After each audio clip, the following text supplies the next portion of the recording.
In modern naval warfare, the most dangerous weapon is not a missile.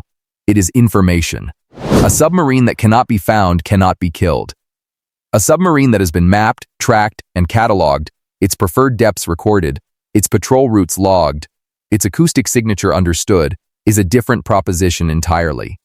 China has spent the last decade conducting the most ambitious undersea mapping operation in history.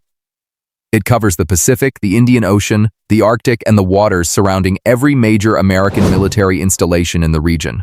No shots were fired. No treaties were broken. And when it was finished, they knew things about the U.S. submarine fleet that should have been impossible to know. The ship had no weapons, no military markings, no naval insignia. Its crew wore civilian clothes and carried oceanographic instruments. On paper, it was a research vessel operated by Ocean University of China, one of dozens that crisscross international waters each year, logging data for academic publications. But in 2024, something caught the attention of U.S. Navy analysts. The ship was sailing in a very specific pattern, not the broad-stroke survey routes of climate researchers, not the random transects of marine biologists.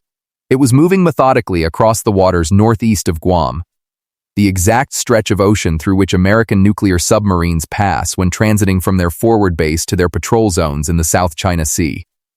The ship was not studying the ocean. It was studying us.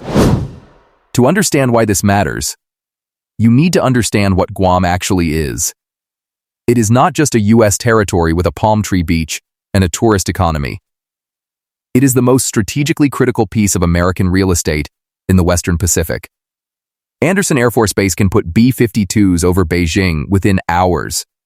Naval Base Guam is the home of Submarine Squadron 15, a forward-deployed force of nuclear-powered attack submarines that exists for one specific purpose: to be able to reach Chinese naval assets in the South China Sea faster than any continental-based force could. The submarines based there are the tip of the spear. They are America's most survivable deterrent asset in a potential Pacific conflict. If a war started tomorrow, they would be the first platforms engaged and the last ones the enemy would ever see coming.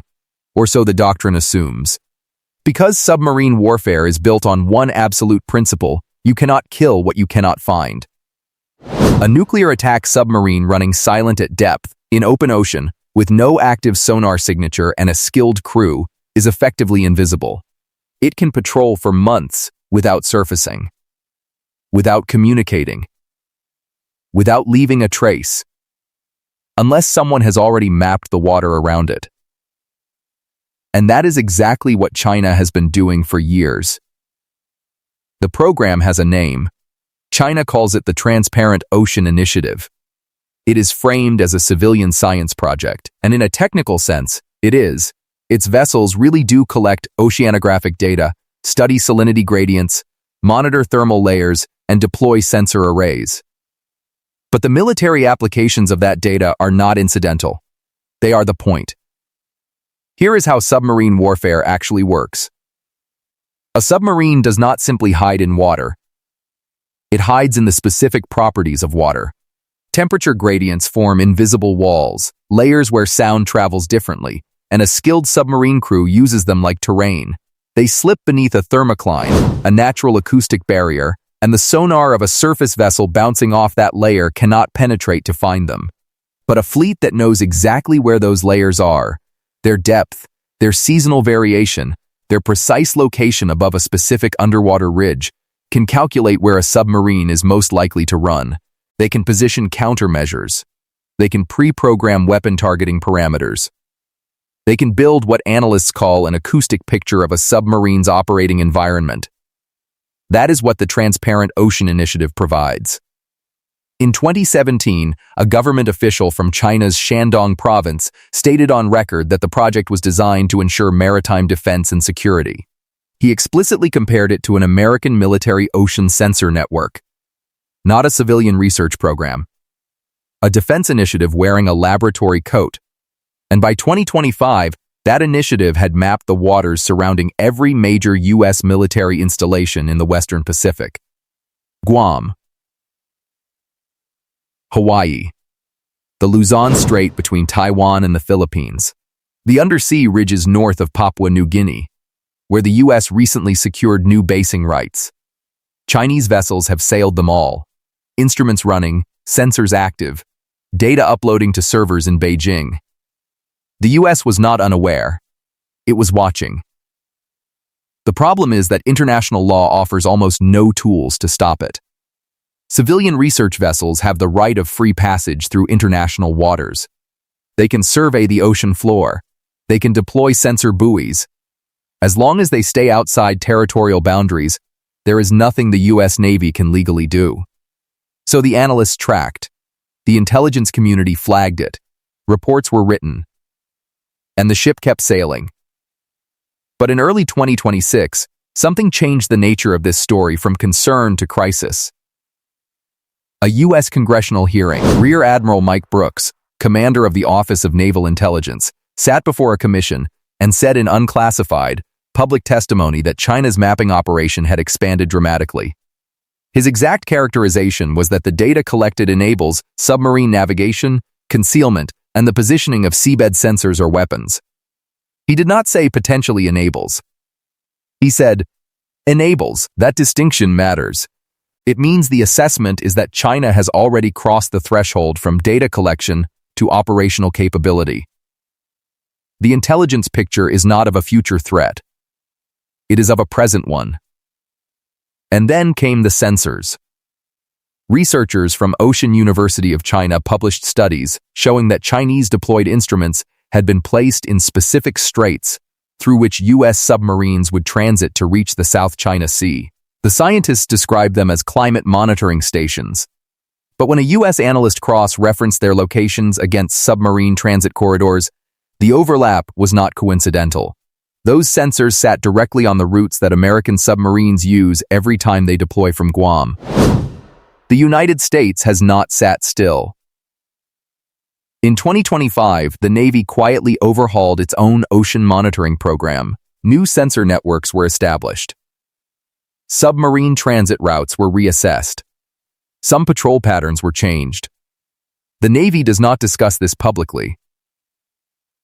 The U.S. also began a program to fortify the Luzon Strait, the narrow passage between Taiwan and the Philippines that serves as one of the critical chokepoints for Chinese submarine operations entering the Pacific. Undersea sensors and monitoring assets were deployed specifically to track planned submarine movements through that corridor. China immediately responded. Ocean University vessels began surveying exactly that corridor in 2024 and 2025. Their published research cited climate data collection. But the timing, coming directly after U.S. fortification efforts were reported, was not lost on naval analysts. Both sides were now mapping each other's undersea positions in the same geographic space. This is not a Cold War metaphor. This is the Cold War. Underwater. Running right now. The U.S. has also escalated diplomatic signaling. Congressional testimony has been used deliberately to put the practice on public record. The message to Beijing is clear. We know what you are doing. Whether that message changes the calculus in Beijing is a separate question. The narrow margin in this story is not measured in seconds. It is measured in information. There is a threshold in naval intelligence that analysts call the acoustic tipping point. It is the moment when an adversary's knowledge of your submarine's operating environment becomes detailed enough that they can construct effective counter-strategies. Not certainty, but probability. The ability to narrow the search space from the entire Pacific Ocean to a specific volume of water where your submarine is most likely to be at any given time. The question that no one in the public domain can fully answer because the answer sits in classified assessments is whether China has crossed that threshold. But the signals are not reassuring. China has deployed the world's most numerous conventional submarine fleet. It is building nuclear submarines with technology partly derived from Russian partnerships that include acoustics expertise. It has pre-positioned sensors in strategic straits.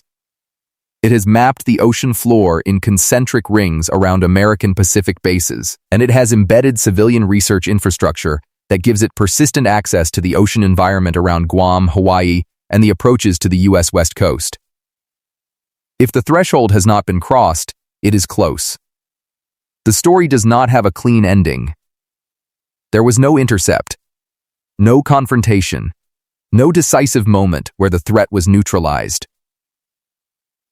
The Dongfang Hong 3 continued its surveys. Other Chinese research vessels followed.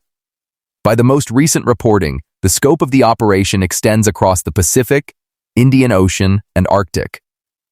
Chinese sensor networks now monitor ocean conditions across areas of strategic interest to their submarine force on a continuous basis. In early 2026, Admiral Brooks testified again. The program, he said, had not slowed. It had accelerated. The data being collected, he assessed, was being integrated into military planning. India seized several Iranian vessels linked to sanctions evasion in the same period. Russia continued hybrid warfare operations in the Baltic. The Strait of Hormuz descended into open conflict.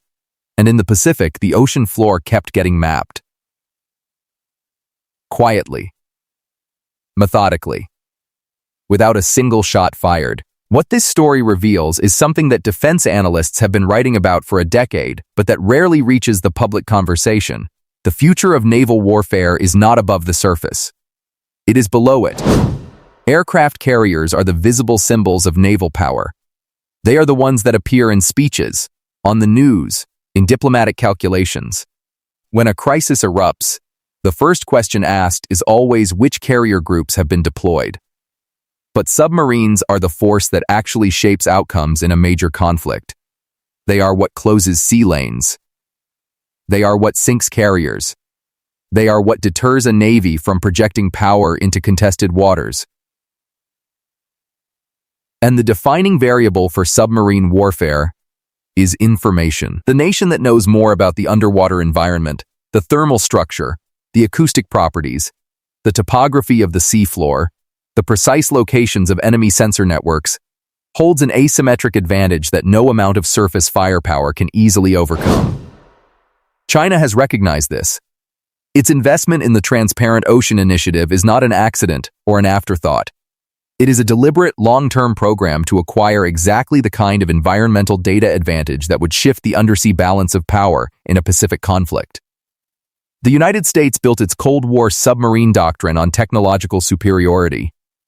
Quieter boats, better sensors, superior training. For decades, American submarines were categorically harder to detect than Soviet or Chinese equivalents.